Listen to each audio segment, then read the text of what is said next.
Hello everyone, welcome to Business Live. Coming up in this bulletin, a focus on inflation, which continues to see a decline, but challenges persist in Ghana's agricultural sector. We'll be joined by the Chief Executive Officer of the Agribusiness Chamber, Anthony Morrison, to discuss some of these challenges. Also in this bulletin, Ghana Revenue Authority reveals about 60% of businesses are yet to comply with the new VAT, which is expected to provide some price relief to consumers. What could be the implication of this for government's revenue target if the trend continues? We shall be discussing that. Plus, President John Mahama attributes Ghana's recent economic gains to deliberate efforts to process mineral resources locally rather than export them in their raw form. Mining and the extractive sector play a significant role in our economy. We are the source of critical minerals like gold, bauxite, and manganese. And yet very little value is added to these minerals locally. My country is changing that narrative. We have details of these and many more lined up for you. Please stay on.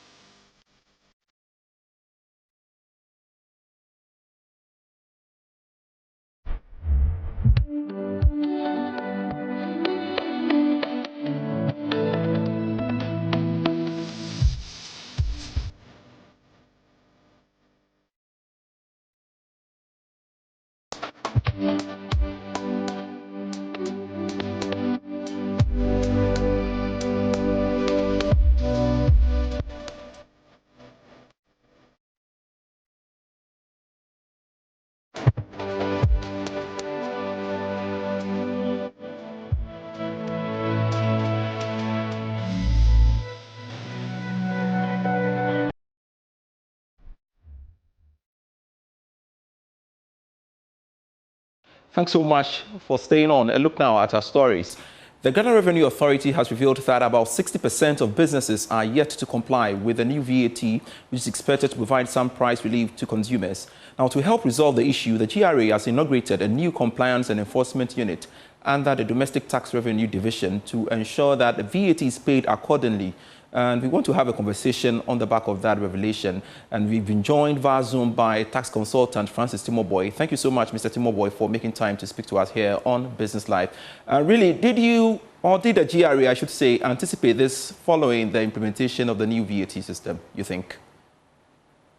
Yes, Pius, the challenges were anticipated. The exception is the way we underestimated the large scale. You and I know that the reform actually came as a result of the non-compliance with the VAT law.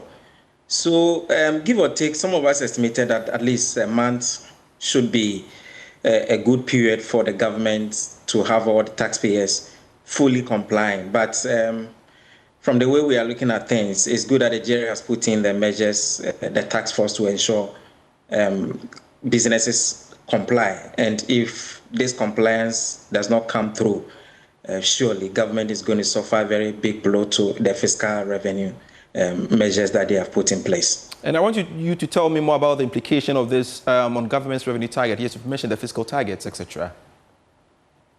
So you see, the government already has scrapped some of the taxes. COVID-19 is gone, which was bringing a lot of revenue. E-levy was scrapped. And then now we have also restructured the Get Fund and Heal, which were before added to the bill before applying the VAT. So all of these things clearly is a revenue loss, and government was, betting on chances that compliance will take immediate, steps. But then, if this compliance businesses are not complying, we hear the Commissioner General saying that businesses charge and they don't even account for it. Some even you go to some shops, you buy and they don't issue receipts, which implies that these people are not charging the VAT. In the short term, certainly government is going to take a hit, and that is a bit dangerous to our revenue targets. In the long term, we believe that some of these measures that have been put in place will be resolved. We need a behavioral change, and I believe that the task force is going to be able to educate people and then address this issue. But surely, if things do not change immediately, government is going to have some impact on the revenue. Currently, we are just collecting 40% of our potential, which means that 60% of it is not, coming to the coffers. And as a developing country where people are consuming, we expect consumption taxes to go up, but it is the opposite in Ghana. What will be the effect on consumers who are supposed to benefit from this? I think it's a bit worrying because I have personally seen instances where businesses are still broadly leaving their prices of goods and services the same, even though the COVID-19 and other taxes have been scrapped. Few of them we see price reduction. So in effect, consumers are not going to get this government, initiatives to, cushion or reduce the cost of goods and services for consumers. It's going back to, people's pockets or business pockets. Some have not actually amended their prices. Some have also done so. But I think that if businesses do not change their prices and make sure that price gets reduced and maybe raise other concerns like the other input cost, which has gone up, then that is going to be a concern. You and I are not going to have any benefit. It's rather going to benefit the businesses. Remember, right now, about 6%, which used to be cost, talk about COVID-19 levy and then the 5% levies. Now everything is coming back to business as input credit. They are going to take that from government as a credit or refund. And so instead of them reducing prices, if they are pocketing this, then it's a worry to you and I as consumers. What do you think should be the way forward, really, beyond the education you've mentioned that the task force need to, do? I think governments will continue to appeal, and the task force is one of the major tools that we've seen. They can go around. Unfortunately, just about 26-member task force, they can't cover the whole Ghana. So we'll continue to educate people and see how consumers can benefit from this, and also GRA should do a targeted audit. Audit is one of the biggest compliance tools to ensure people comply. VAT relies on self-declaration. You are an agent to government, and so you collect and then go and account for it. So if we're able to deploy auditors to go and check some of these things, I believe that compliance will eventually pick up. Otherwise, few people are going to benefit, especially businesses, and you and I will just be like that. Francis Timoboy, thank you so much for your time this very moment. I'm glad you could make time to speak to us here on the Business Live. Away from tax-related stories, let's now touch on some inflation stories we are learning. Ghana's inflation has fallen to its lowest level in over 5 years, driven largely by easing food prices. But beneath the headline figures, new data from the Ghana Statistical Service shows a mixed picture for agriculture, with sharp price swings across food items and widening regional disparities, raising concerns about market access, storage, and farmer incomes. Now, Chief Executive of the Chamber of Agribusiness Ghana, Anthony Morrison, joins us via Zoom for us to have a conversation on the back of this. And Anthony, glad you could make time to join us here on Business Live. Food inflation has eased sharply, helping consumers, but several farm products have seen steep price declines. How concerned are you that low food inflation may be coming at the expense of the farmer and, of course, the agribusiness profitability? Yes, thank you very much, and a very good afternoon to your cherished viewers. Yes, yes, there is a good news at one point, and there is another at the other end. Currently, as we speak, most of the food we consume, if you look at maize, rice, have gone up. Now, if you look at the data clearly, it shows that we are continuing to favor importation in one way. Our food consumption pattern too is also changing. We are also moving more drastically towards imported food. If you look at, for instance, the horticulture sector, we are still recording some very high amount of post-harvest losses. For instance, if you take fruit juice, where the issues of the sugar tax and all that are impacting on the purchasing power of the factories. So to a large extent, for instance, let's take rice. We are doing about 1.8 million metric tons in terms of our national annual consumption. But our importation has gone up. Last year, quite clearly, we've done about 1.5 million metric tons, as against our annual production capacity of 900,000.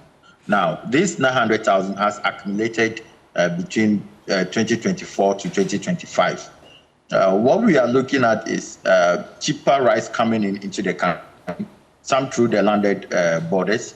But at the end of the day, we need as a country to have a paradigm shift.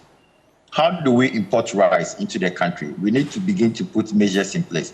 Can we come up with a quota system that gives us, that requires the importer to actually bid for the quantity we want to import? Then in that terms of reference, there must be a clearly stated reference that says that 10% or 20% of whatever you have bidded for must be procured locally from a rice mill, okay, which can also be traceable.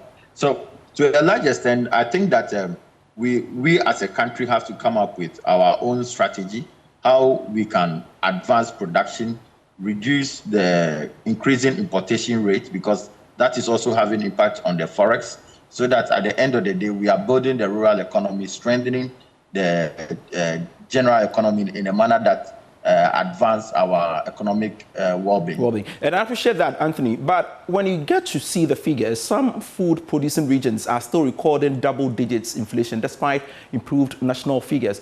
What does this say about gaps in storage, transport, and even market integration? Where should we prioritize investment largely?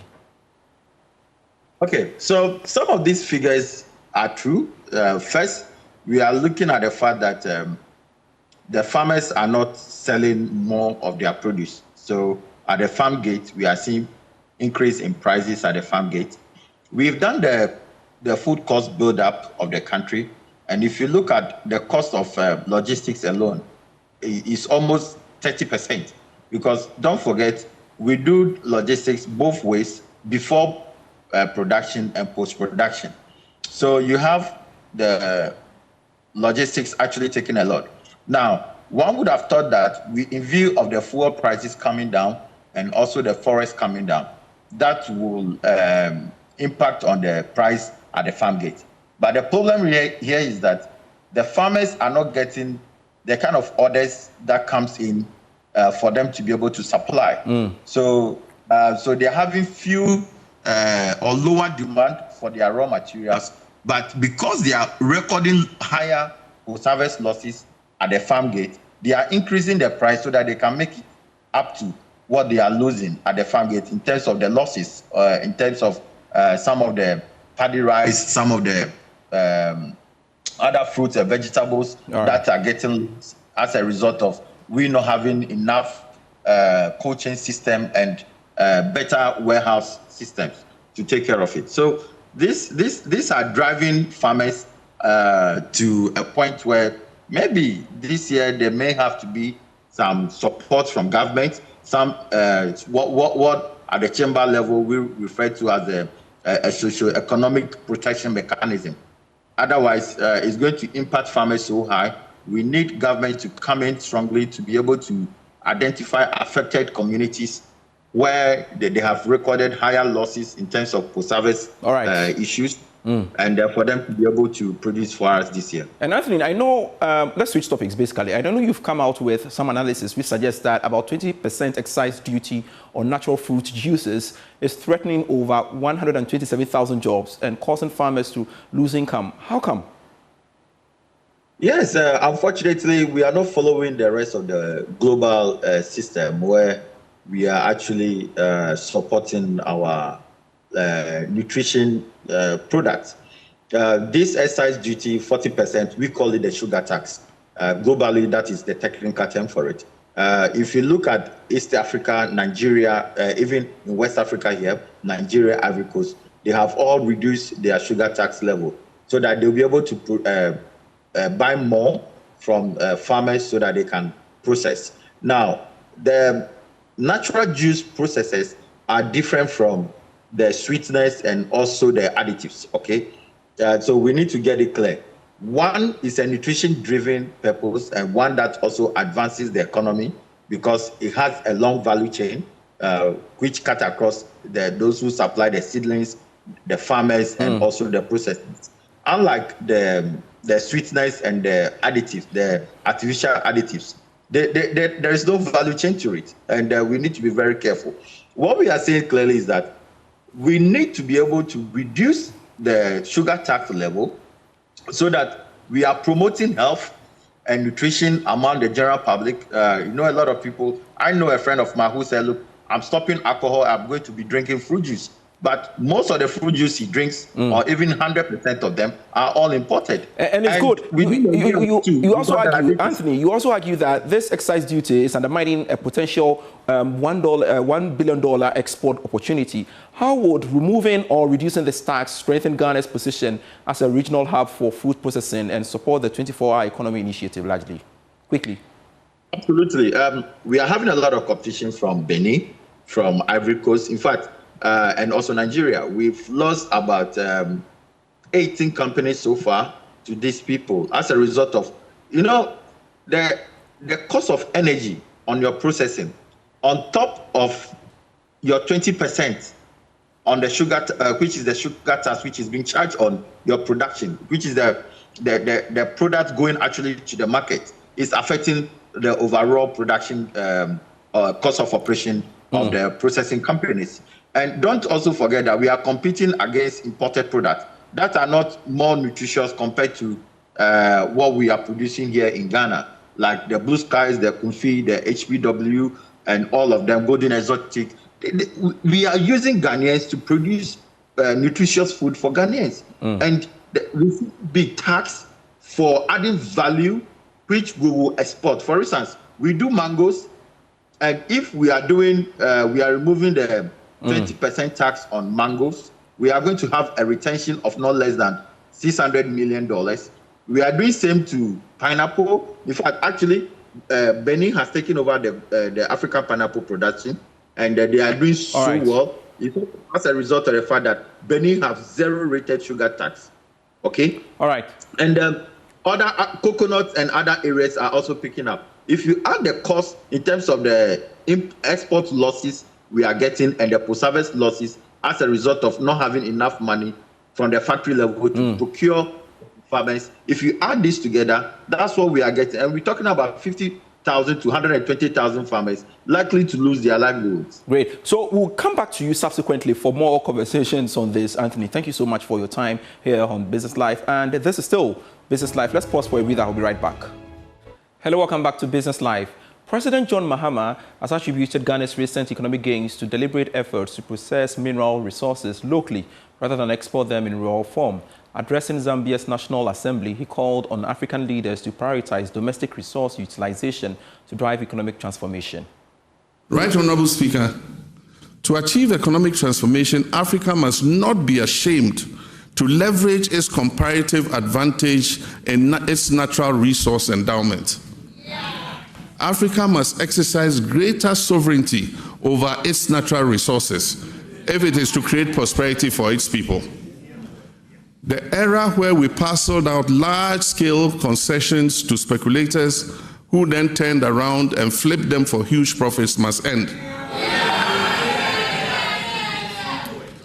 We have the know-how, the technology and capital are available, and indigenous companies must be encouraged to participate in the extractive and mining sectors.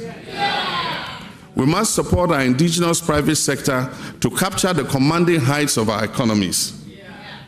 In Ghana, mining and the extractive sector play a significant role in our economy.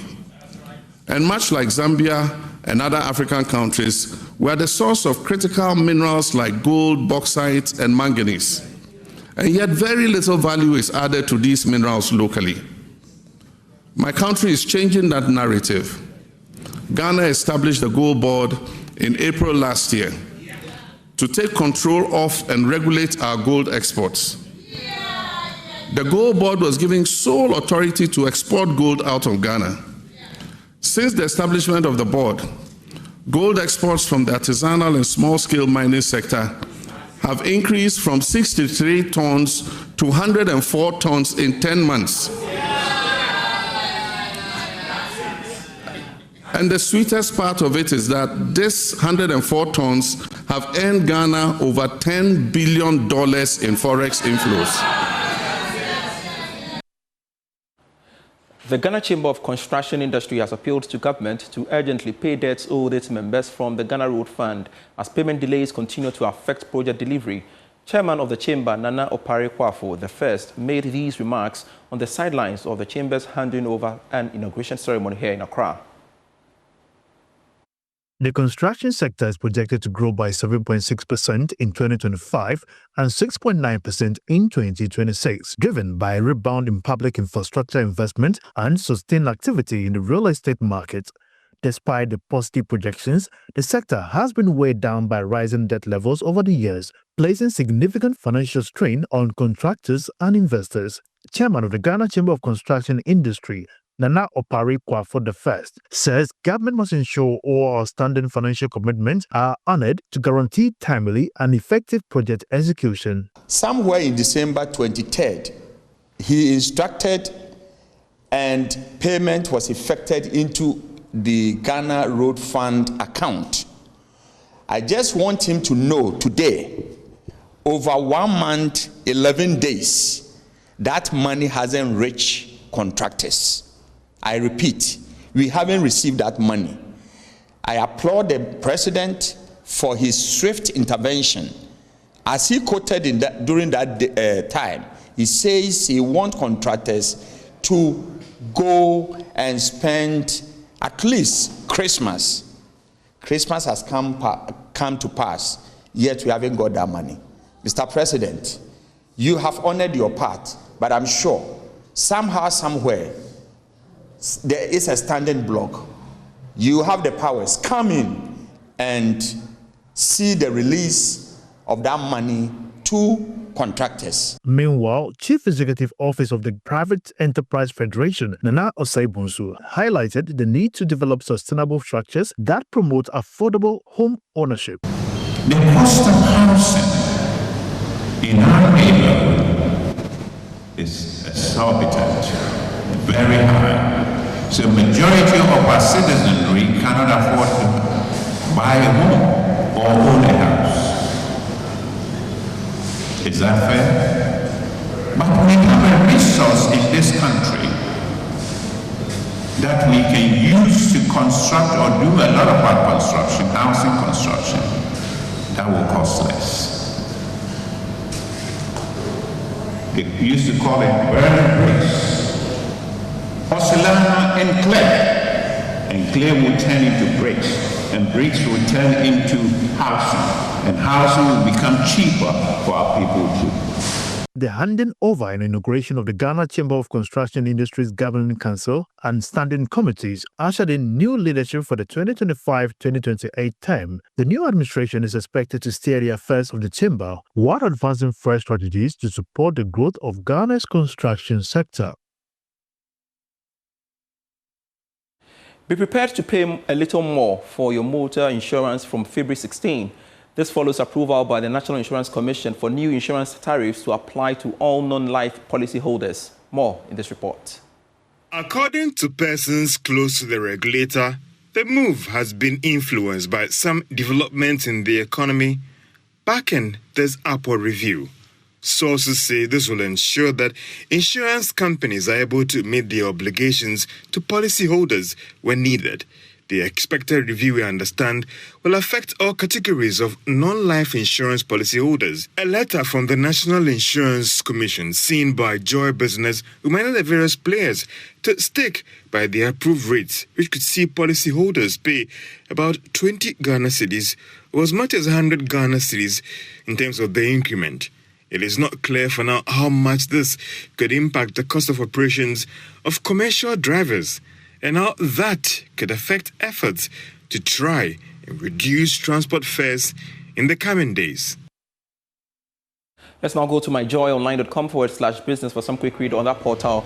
A proposed royalty increase would result in 1,344 job losses. That's according to the Chamber of Mines. Also on that portal, you see Licensed Cocoa Buyers Association urging funding, pricing and policy reforms to stabilize Ghana's cocoa sector. And we do have more stories when you log on to myjoyonline.com/business. I am Pius Kojobaka, always a delight serving you.